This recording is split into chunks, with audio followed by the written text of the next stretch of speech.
Органодарителството не смее да биде оставено на недоречености, предпоставки или страф.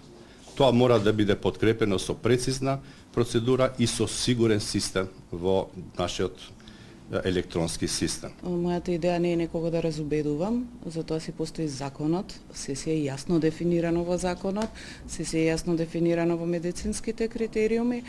Кој што не сака да верува може да прочита, затоа е се јавно достапно, значи може да се отвори, да се прочита, а кој што не сака да донира, не мора. Значи, повторно ќе кажам, се е доброволно. И довербата во системот ја градиме на оваа база на доброволност. Јас не можам некого да убедам и зошто би го убедувала некого. Сепак, органодарувањето е етички чин, морален чин и личен чин. Ако некој има во себе доблест да дарува, ќе се информира, ќе прочита и правните аспекти, и медицинските аспекти и ќе дарува.